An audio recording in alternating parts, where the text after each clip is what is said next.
extremely sharp on this. I just barely move the dial and it goes out. And the activity is so high that now it'll even light a fluorescent lamp with the same amount of power. So as you can see, I only need one wire at this point, where before I had to connect up in conventional electric circuit fashion. And again, remind you, this is the same amount of power. So we can see the oscillations are much more rapid, much more intense.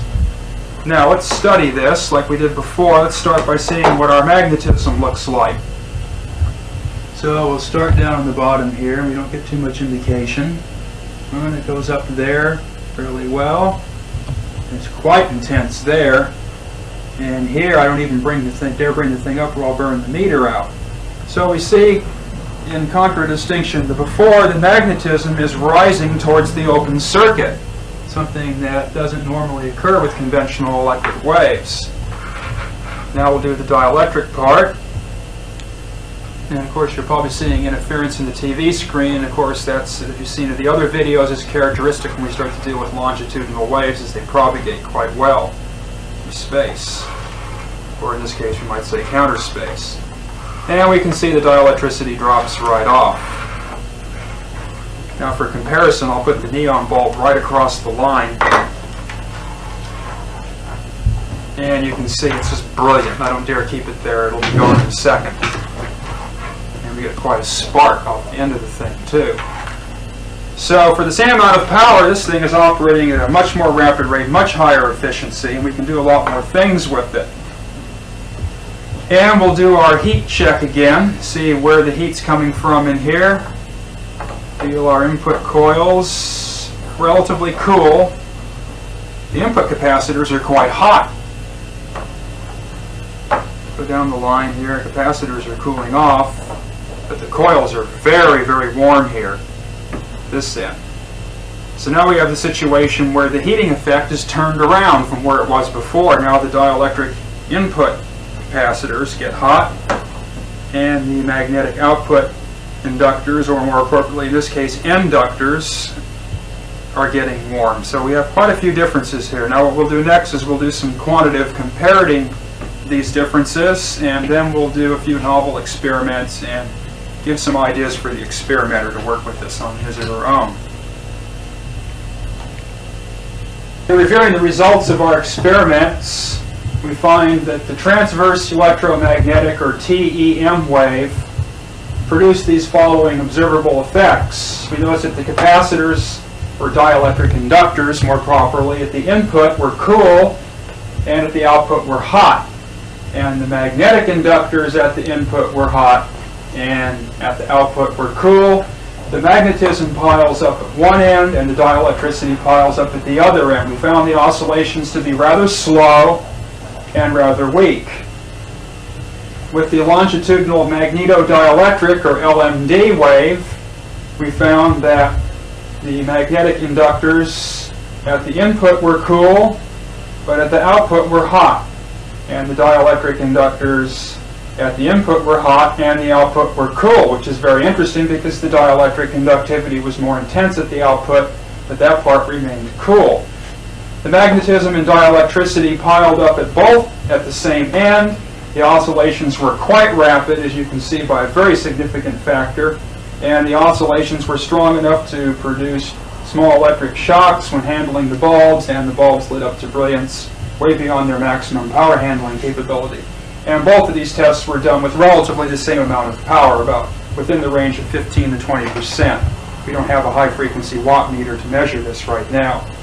So in comparison, the transverse electromagnetic energy wave, the magnetic and dielectric energies are in space opposition, in that they are at opposite ends of the apparatus.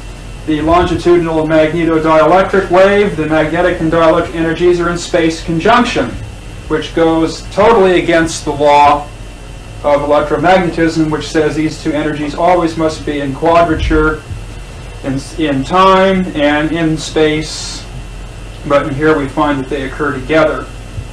And look, comparing again, the TEM, magnetism was hot, the dielectricity was hot. In the LMD, the magnetism was hot and the dielectricity was cool.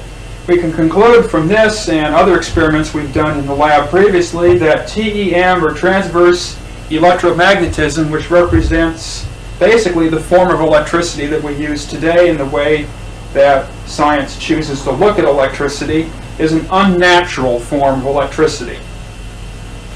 Whereas in the longitudinal magnetodielectric, the energy is a natural form, the way electricity naturally wants to exist. And if we go through the old text, we find that dielectricity used to be called electricity and is often still erroneously known as the electric field, which somewhat stands to reason because it's the origins of electricity.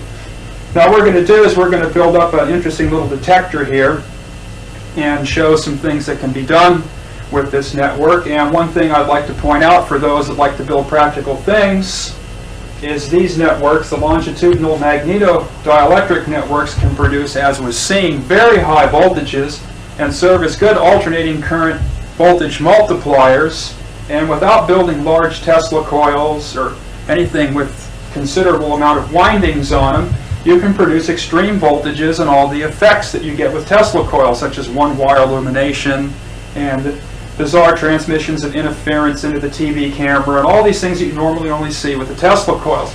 So we find that this analog computer of the LMD wave is the analog of the most important wave in the Tesla coil, and we can get a lot of the effects that we would normally get with the Tesla coil with this simple coil capacitor arrangement.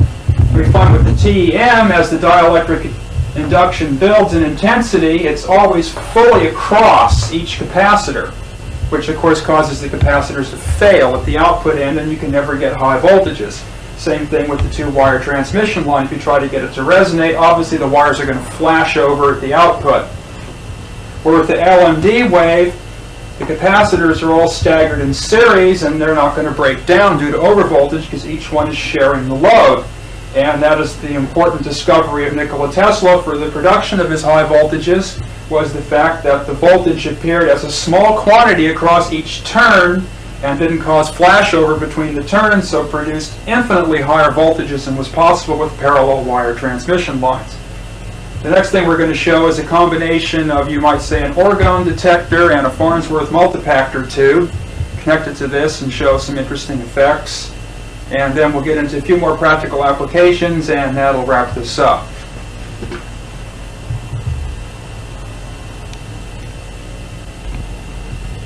Okay, we have a few experiments we're going to do here. We have a 90-volt battery and a Simpson Model 260 voltmeter with a 50 microamp movement, and we've used the range meter as a ballast resistor.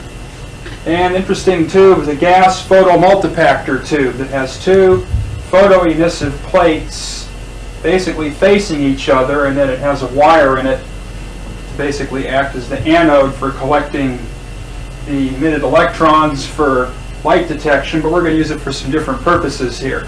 It has a very slight amount of argon gas in it to reduce the required operating potential. Okay, we have this thing hooked up to a source of LMD current, which is our analog computer, and we'll swing over to the meter here in the photo tube. First, let's take a look at the tube, if we can get it on video, get an idea of its construction. Or actually, I have another one that's partially taken apart, and we can bring this right up to the camera. I've been told these are old balanced photo detector tubes for movie cameras. So you bring it up real close here, and we can see what's happening inside.